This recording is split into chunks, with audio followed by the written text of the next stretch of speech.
बिस्मिल्लाहिर्रहमानिर्रहीम अस्सलामु अलैकुम रहमतुल्लाहि व बरकातुहू। अल्हम्दुलिल्लाह आज मैं और मेरी फ़ैमिली उम्रा करने के लिए निकले। बहुत दिनों से ख्वाहिश थी, दुआएं करते थे, बिलाखिर अल्लाह ताला हमारे दुआ कबूल करे और हम ना अपने घर की ज़ियारत करने का नसीब करे। तो अल्हम्दुलिल्लाह हम लोग घर 5 बजे छोड़े और इंटरनेशनल एयरपोर्ट को पहुंचते पहुंचते ऑलमोस्ट 6.5 घंटे हो गए। एयरपोर्ट में ऑलमोस्ट पूरे आदमी आ गए थे जो उम्रा जाने वाले थे। फिर उसके बाद बेहतरीन दुआ हुई। दुआ होने के बाद अदब सिखाए गए कि उधर किस तरह से अदब से रहना बोल को। उसके बाद हम लोग जाके टिकट काउंटर पे अपना लगेज वगैरह चेक इन कर डाले। लगेज चेक इन करने के बाद हम लोग थोड़ा एक्सप्लोर करें। माशाल्लाह इंटरनेशनल एयरपोर्ट जो है बेंगलुरु का बहुत बेहतरीन इंटीरियर कर को ही न लोग अल्हम्दुलिल्लाह बहुत अच्छा दिखा है यहाँ। उसके बाद हम लोग को इंस्ट्रक्शन था कि जाको नीचे मस्जिद है, मस्जिद में जाओ, वज़ू बनाओ, फिर एहराम पहनो। एहराम पहनने के बाद 2 रकात नफिल पढ़ो। नफिल पढ़ने के बाद उम्रा की नीयत करो। उम्रा की नीयत करने के बाद दुआ करो। दुआ करने के बाद आप आको फ़्लाइट में बैठ जाओ। तो अल्हम्दुलिल्लाह फ़्लाइट में बैठ गए। 5 घंटे लिया बेंगलुरु टू जिद्दा जाने के वास्ते फ़्लाइट में। फिर हम लोग जिद्दा एयरपोर्ट में लैंड हो गए। जैसा जिद्दा एयरपोर्ट में लैंड हुए उधर से इमिग्रेशन के वास्ते जाना था। इमिग्रेशन के वास्ते थोड़ी दूर चलने को गए हम लोग। चलने जाने के बाद अल्हम्दुलिल्लाह एयरपोर्ट में मेट्रो का इंतज़ाम कर को ही मेट्रो ट्रेन का माशाल्लाह इतनी बेहतरीन थी मेट्रो ट्रेन। बहुत अच्छा दिखा ये सब एक्सपीरियंस। फिर हम लोग मेट्रो में बैठे। एक टर्मिनल से दूसरे टर्मिनल को उधर जाना को तो मेट्रो यूज़ करना सो मेट्रो में बुला लग गए। ऑलमोस्ट हमारे जितने भी ग्रुप के आदमी थे मेट्रो में बैठ गए। वो मेट्रो से सीधा इमिग्रेशन सेंटर के वास्ते बुला लग गए हम ना इमिग्रेशन सेंटर को। और इमिग्रेशन सेंटर को जाने के बाद इमिग्रेशन हुआ, पूरा चेकिंग करे हम ना, हमारे पासपोर्ट वीज़ा पूरा चेकिंग करे और बायोमेट्रिक्स मतलब हमारे हाथां के फिंगरप्रिंट्स लिए पूरा आँखें स्कैन करे। स्कैन करके फ़ोटो ले लिए। फ़ोटो लेने के बाद हम लोग वहाँ से वो लोग एग्ज़िट करने बोले। तो अल्हम्दुलिल्लाह एग्ज़िट करने के बाद हमारा लगेज ले लिए। लगेज लेने के बाद हम लोग अपने गेट के पास निकले, एग्ज़िट के वास्ते निकले, जिधर पे हमारी गाड़ी खड़ी थी मक्के को जाने के वास्ते। बट उससे पहले माशाल्लाह थोड़ा एक्सप्लोर करें हम लोग। जिद्दा एयरपोर्ट इतना ज़बरदस्त है माशाल्लाह। जिद्दा एयरपोर्ट बीच एयरपोर्ट में लोग एक्वेरियम बना कहीं फ़िश का बहुत अच्छा है एक्वेरियम माशाल्लाह। ग्राउंड फ्लोर से लेकर 2nd फ्लोर तक का है ये एक्वेरियम। और जितना वीडियो में दिख रहा है उससे अच्छा रियलिटी बहुत अच्छा दिखता था। बहुत से आदमी इधर खड़ के फ़ोटो पकड़े, वीडियो पकड़े, सब कुछ करे। फिर हम लोग लगेज ले को बाहर आए। बाहर आते ही हम लोग को इंस्ट्रक्शन दिए गए कि आप जाको 25th पार्किंग लॉट में जाको खड़ो और उधर बस है तुम्हारा, बस नंबर आको 137। तो हम लोग ऐसा करें, पार्किंग लॉट को गए। पार्किंग लॉट को गए 137 बस नंबर खड़ी थी, जिधर पे हम लोग पूरे अपना लगेज अनलोड करें ट्रॉली से और इसमें लोड कर डाले। और माशाल्लाह ये बस की पार्किंग स्पेस और लगेज स्पेस, लगेज रखने के वास्ते क्या रूम थे मालूम, बहुत ज़्यादा रूम थी और अलग लेवल ट्रांसपोर्टेशन है यहाँ का।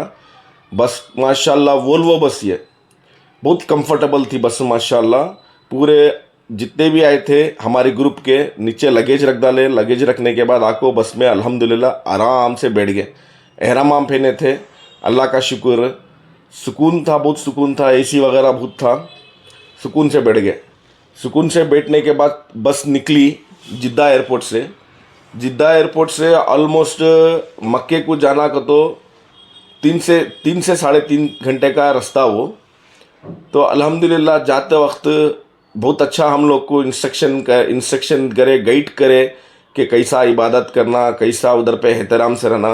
एक प्लस पॉइंट क्या कहता हूँ अल्हम्दुलिल्लाह, कोलार से एक हाफिज़ साहब आए थे, उन्होंने हाफिज़ खलीलुल्लाह साहब माशाल्लाह। खलीलुल्लाह साहब बहुत अच्छा एक्सप्लेन करे, बहुत अच्छा इंस्ट्रक्शन दिए।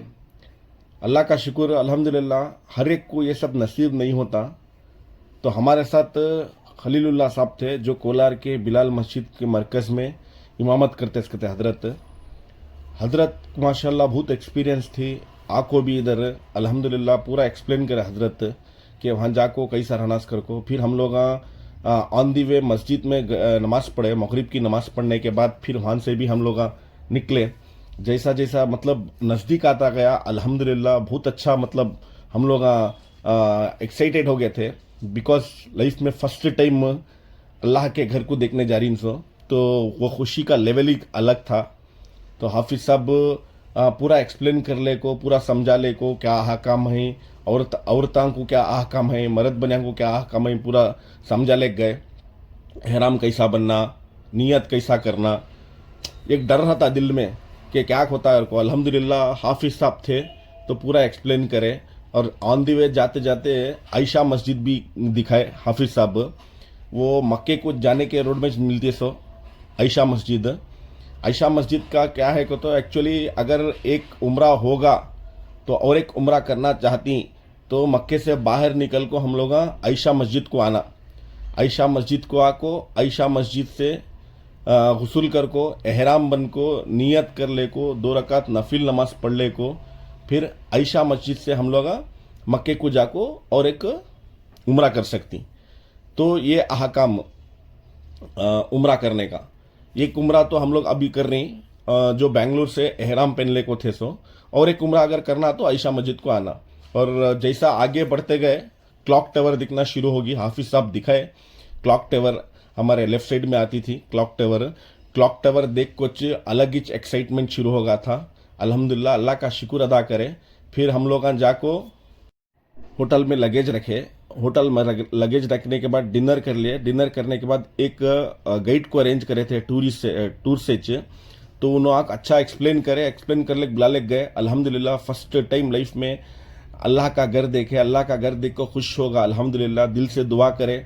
उसके बाद तवाफ़ करे, तवाफ़ करने के बाद बैठ को मक़ाम इब्राहिम के पीछे 2 रकात नफिल नमाज पढ़े। नफिल नमाज पढ़ने के बाद जमजम का पानी पिए। जमजम पानी पीने के बाद इन्हों सफ़ा मरवा पर लेकर गए। सफ़ा मरवा के 7 चक्कर हुए। सफ़ा मरवा के पास 7 चक्कर होने के बाद अल्हम्दुलिल्लाह बाहर निकले। बाहर निकल को बाल निकाले पूरा। बाल निकालने के बाद इतनी खुशी हुई, अल्हम्दुलिल्लाह एक उम्रा हमारा कंप्लीट हो गया था। अल्लाह का शुक्र अदा करें। अल्लाह का शुक्र अदा कर को जाको ऑलमोस्ट 3 घंटे हो गए थे, रात के 3 साढ़े 3 घंटे हो गए थे। अल्लाह का शुक्र अदा करें, जाको होटल में सो गए।